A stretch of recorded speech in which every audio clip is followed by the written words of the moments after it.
प्यारे बच्चों, कक्षा 10 के गणित के आज के सत्र में आपका स्वागत है। कक्षा 10 गणित में हम पढ़ रहे हैं पार्ट 3 दो चर वाले रैखिक समीकरण युग्म।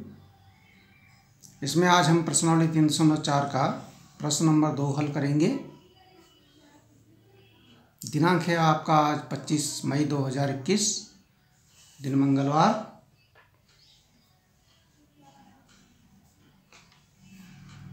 तो ये प्रश्न नंबर 2 हमारे सम्मुख लिखा गया है। देखिए, निम्न समस्याओं में रैखिक समीकरणों के युग्म बनाइए और उनके हल यदि उनका अस्तित्व हो विलोपन विधि से हल कीजिए। यदि उनका अस्तित्व हो, इसमें एक शब्द आ गया है, यानी आप ये चेक भी कर सकते हैं कि वो अनेक हल वाला है या कोई हल नहीं वाला है, या आपका समीकरण युग्म कैसा है, अद्वितीय हल वाला है। यदि अद्वितीय हल वाला है तब उनका अस्तित्व हो वाला समीकरण वो होगा जो अद्वितीय हल, उसी का हल हम निकाल सकते हैं। तो चलो हम करके देखते हैं। पहले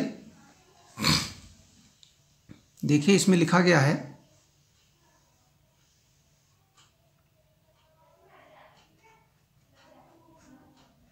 यदि हम अंश में 1 जोड़ दें और हर में 1 घटा दें। देखिए, अंश और हर की बात हो गई है। अंश और हर मतलब भिन्न की बात हो रही है, ठीक है ना। अंश में 1 जोड़ दें, हर में से 1 घटा दें तो भिन्न 1 में बदल जाती है। यदि हर में 1 जोड़ दें और तो यह 1/2 हो जाती है। वह भिन्न क्या है? तो भिन्न वाले सवाल में हम क्या मानते हैं? हम मानते हैं माना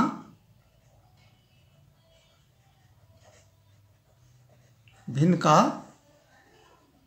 अंश x व हर y है।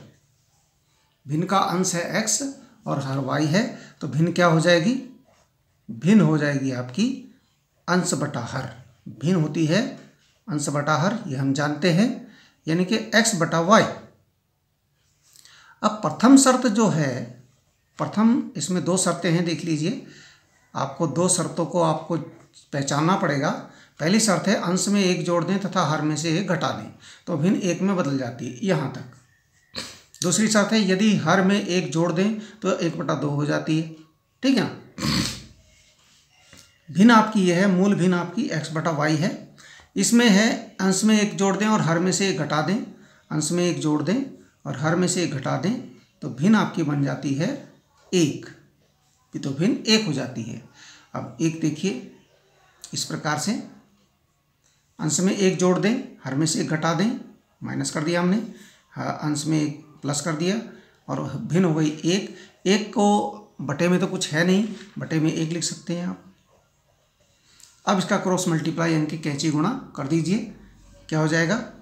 x + 1 गुणा 1 हो जाएगा, y - 1 गुणा 1 हो जाएगा। अब 1 की गुणा करने से कोई फर्क तो पड़ता नहीं है, सीधे लिख दीजिए ये। अब पक्षांतर कर दीजिए, ये हो जाएगा y का पक्षांतर होगा तो x - y, इस 1 का पक्षांतर होगा तो -1 यहाँ पहले से है, ये 1 इधर आएगा, -1 माइनस के 2 हो गए, तो x - y बराबर हो गया -2। ये हो गया आपका समीकरण युग्म का पहला समीकरण। अच्छा, अब दूसरी शर्त है यदि हर में 1 जोड़ दें तो यह 1/2 हो जाती है। दूसरी शर्त है मूल भिन्न हमारी x बटा y है और कहा उन्होंने हर में 1 जोड़ दें। हर में 1 जोड़ देते हैं, अंश में कुछ नहीं करना है, हर में 1 जोड़ देते हैं, अंश के लिए कुछ नहीं बोला गया है, ये 1/2 हो गई है। अब हम क्या करेंगे?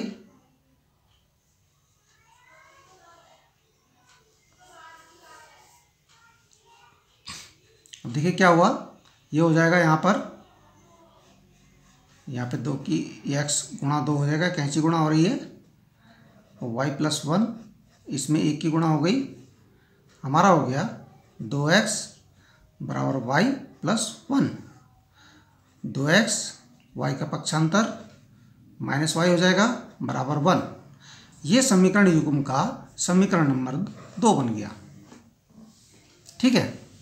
अब दो समीकरण प्राप्त हो गए आपको, दो समीकरण आपको प्राप्त हो गए हैं, ठीक है। अब उनको आप हल कर दीजिए, ठीक है ना। प्राप्त समीकरण युग्म, समीकरण युग्म क्या प्राप्त हो गया आपको, नोट कर लीजिए। x माइनस वाई बराबर -2 और 2x माइनस वाई बराबर 1, ये समीकरण 1 बना, ये समीकरण 2 बना। अगर आप इसे चेक करेंगे कि कैसा हल है, अद्वितीय हल है या अनेक हल है या कोई हल नहीं है, तो आप पाएंगे अद्वितीय हल ज्ञात होगा। अगर आप चेक करना चाहते हैं तो चेक भी कर सकते हैं इसको। अब यहाँ देख रहे हैं आप, ये समीकरण युग्म है आपके पास, इसको हल करना है विलोपन विधि से। तो यहाँ देखिए, हम मान लिया जाए क्योंकि x के गुणांक यहाँ पहले से ही बराबर है, यहाँ एक है यहाँ भी एक है, हम x को ही विलोपित करते हैं। तो हम क्या करेंगे, क्योंकि ये समीकरण, इसमें देखिए x के गुणांक बराबर हैं, अगर हमें इसे y को हटाना है तो हम इसे यदि जोड़ेंगे तो क्या हो जाएगा, माइनस माइनस के दोनों हो जाएंगे, नहीं हटेगा, हमें एक घटाना पड़ेगा, ठीक है ना। क्या लिखेंगे, समीकरण 1 से 2 को घटाने पर घटाना पड़ेगा। x माइनस वाई बराबर -2 है, और जब इसे हम 2x माइनस वाई बराबर 1 करेंगे तो अब यह जब घटाएंगे तो ये चिन्ह बदला जाएगा, है ना। अब चिन्ह बदल गए, देख लीजिए।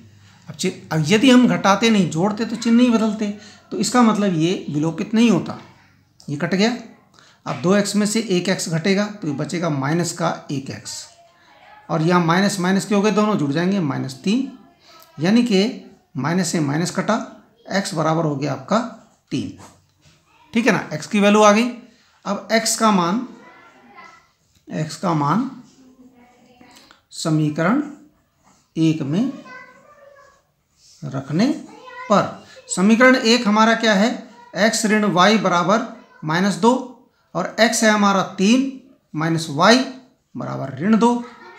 अब देखिए 3 का पक्षांतर होगा, माइनस वाई बराबर -2 और -3, और ये हो जाएगा आपका माइनस वाई बराबर, ये -2 -3 जुड़ जाएंगे, ये हो जाएगा -5, और माइनस से माइनस कैंसिल, y बराबर हो जाएगा आपका 5, ठीक है ना। x बराबर 3 आया और y बराबर आ गया आपका 5। तो भिन्न क्या हो गई आपकी, भिन्न x बटे y थी, यानी कि 3/5, भिन्न आपकी बन गई 3/5, ये आपका आंसर हो गया। आप इसको सत्यापित भी कर सकते हैं, उसमें लिखा था 1 घटाने पर, सत्यापन कर सकते हैं आप इसमें, कि उसने लिखा था यदि हम अंश में 1 जोड़ दें और हर में से 1 घटा दें तो भिन्न 1 हो जाती है, ऐसा था ना। अंश में 1 जोड़ दें, देखिए ये सत्यापन हो गया, अंश में 1 जोड़ दें यानी कि 3 + 1, हर में से 1 घटा दें, 5 ऋण 1, 3 और 1 4 हो गए, बटे 5 में से 1 गया, ये भी 4 हो गए, 4/4 कितना होता है, ये ना। अंश में 1 जोड़ दें, हर में से 1 घटा दें, तो 3 और 1 4, 5 में से 1 गया 4, 4/4 होता है 1, ठीक है ना। दूसरा था यदि हर में 1 जोड़ दें और अंश में कुछ नहीं किया तो 1/2 हो जाती है, देखिए 3/5 और 1 6, 3 कम 3, 3 दूना 6 हो गई ना 1/2। तो ये सत्यापन भी हो गया। अगर सत्यापन आप करना चाहें, चेक करना चाहें कि आपका आंसर सही है कि गलत, ठीक है।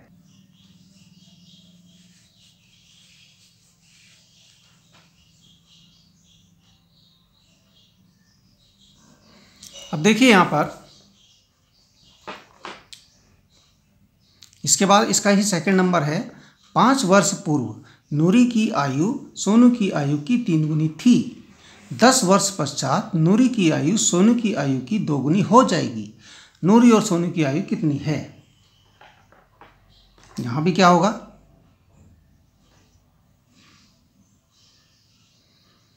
इसमें हमें माननी पड़ेगी नूरी और सोनी की, क्योंकि वर्तमान तो दी नहीं गई है, 5 वर्ष पूर्व दी है और 10 वर्ष पश्चात दी है है ना। बाद में और पहले देखिए इस समय पता नहीं कितनी है।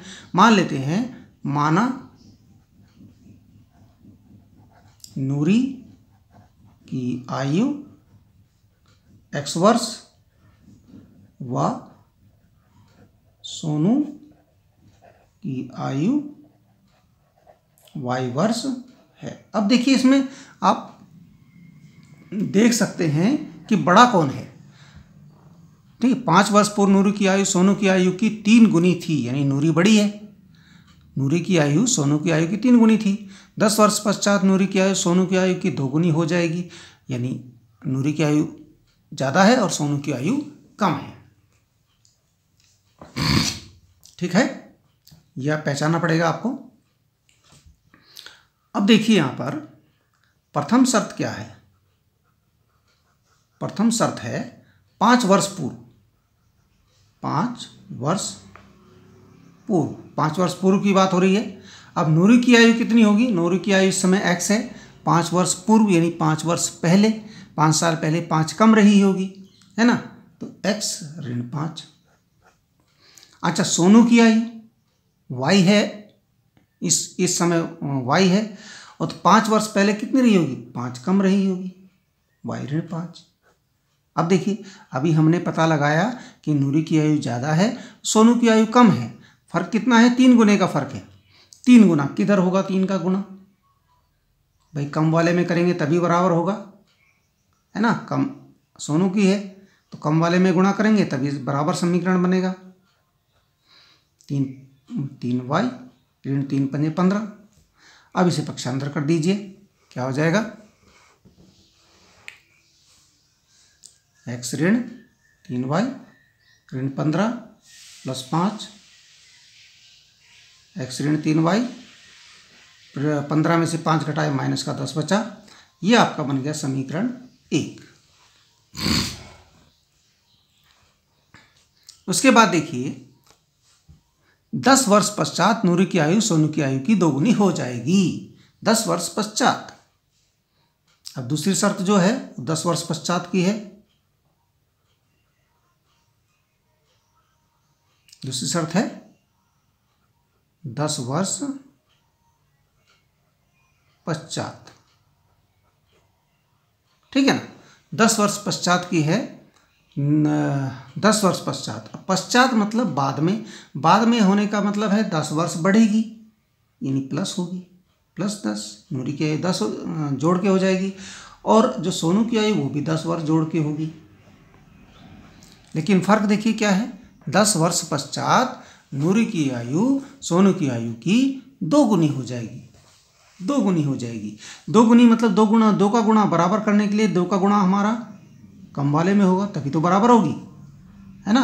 अगर ज़्यादा वाले में कर देंगे तो फिर तो और ज़्यादा हो जाएगी। तो x प्लस 10 बराबर 2y ऋण 20, ठीक है।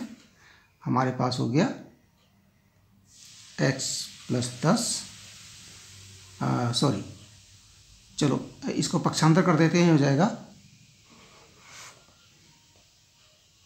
x ऋण 2y, और आपका माइनस 20 यहाँ पर है, 10 इधर से आया माइनस 10। हमारे पास हो गया x ऋण 2y बराबर ऋण 30। ओके, अब ये समीकरण बन गया हमारा 2। समीकरण 2 बन गया। अब समीकरण 1 और 2 को आपने करना है विलोपन विधि से हल। अब आप लिखेंगे प्राप्त समीकरण युग्म। क्या लिखेंगे आप? प्राप्त समीकरण युग्म। ये हो गया x माइनस 3y बराबर माइनस 10, और x माइनस 2y बराबर माइनस 30।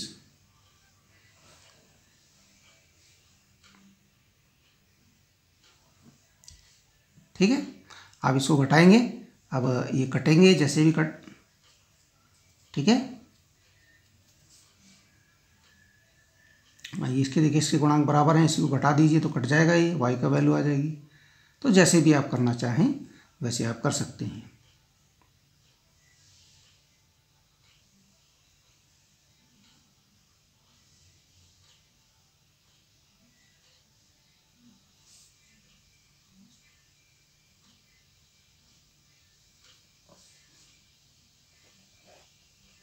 ठीक है, इसको आप पूरा कर लेना। और आगे भी इसमें प्रश्न हैं, इसमें ही प्रश्न नंबर 2 में, उनको अभी आप करने का प्रयास करेंगे। ठीक है, ओके एंड थैंक यू।